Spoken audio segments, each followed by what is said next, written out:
आपके पास दस्तावेज मौजूद है तो टेम्परिंग का कोई मतलब नहीं बनता। अगर अगर अगर इतने दिनों तक जो है आप इनको इनकार्सेशनिस्ट में रखे हैं, इनको जेल में रखा है और ये जो है बेल के प्रिंसिपल के खिलाफ है, चाहे वो ईडी का केस हो, चाहे सेक्शन 45 हो, वो जो कार्डिनल रूल है बेल का वो जो है वो लागू होता है। और इस बात को ध्यान में रखते हुए कि ऑलरेडी जो है 17 महीने का जो है जेल ऑलरेडी मनीष सिसोदिया जी काट चुके हैं, तो सुप्रीम कोर्ट ने ईडी के तमाम दलीलें को खारिज करते हुए मनीष सिसोदिया जी को बेल ग्रांट किया है। और ईडी ने ये भी और सुप्रीम कोर्ट ने ये भी कहा है कि जो इन्होंने बयान दिया था कोर्ट में ईडी ने कि ट्रायल जो है वो खत्म हो जाएगा 6 से 8 महीने में, ये बिल्कुल सरासर ऐसा लगता नहीं है। और ईडी ने कहा है, सुप्रीम कोर्ट ने ये भी कहा कि 463 गवाह हैं और लगभग 60,000 पेजेस की जो है दस्तावेज है, तो इस पे ट्रायल अभी जो है खत्म नहीं हो सकता। इन सभी चीजों को ध्यान में रखते हुए सुप्रीम कोर्ट ने ये कही कि जो अर्जियों वाली बात है जिसमें ट्रायल कोर्ट और हाई कोर्ट ने ये कहा था कि भाई जो इन लोगों की तरफ से अर्जियां दाखिल की गई आरोपियों की तरफ से उसमें देरी हुई,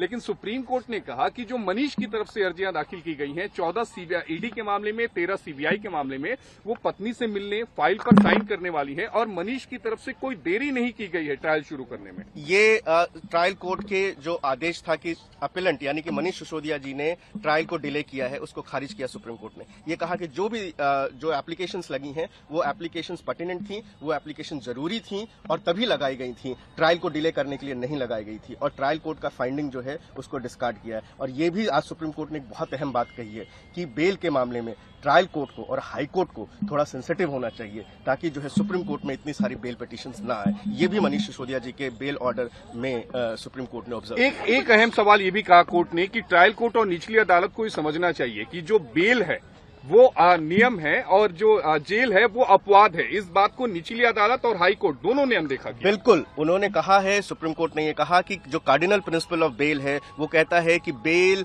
is rule, jail is exception. तो जितने भी ट्रायल कोर्ट के लोग हैं, जो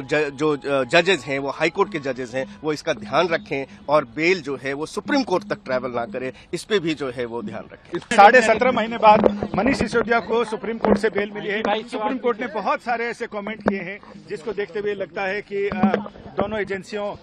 ये लैंडमार्क जजमेंट है। ये पिछले 17 महीने से जिस तरीके से ईडी और सीबीआई ने मनीष सिसोदिया जी को जेल में रखा हुआ था, वो तमाम जो दलीलों पे जो है उनको जो है जेल में डाला हुआ था, आज वो सारी धराशायी हुई। पहला कि सुप्रीम कोर्ट ने ये कहा कि जो ईडी ने बयान दिया है कि ये ट्रायल कंक्लूड हो जाएगा, वो ऐसा नहीं दिख रहा। दूसरा कि जो ट्रायल कोर्ट ने ये कहा कि मनीष सिसोदिया डिले कर रहे हैं, सुप्रीम कोर्ट ने कहा ऐसा नहीं है। और तीसरा सुप्रीम कोर्ट ने बड़ी अहम बात कही कि बेल जो है वो रूल है, नियम है,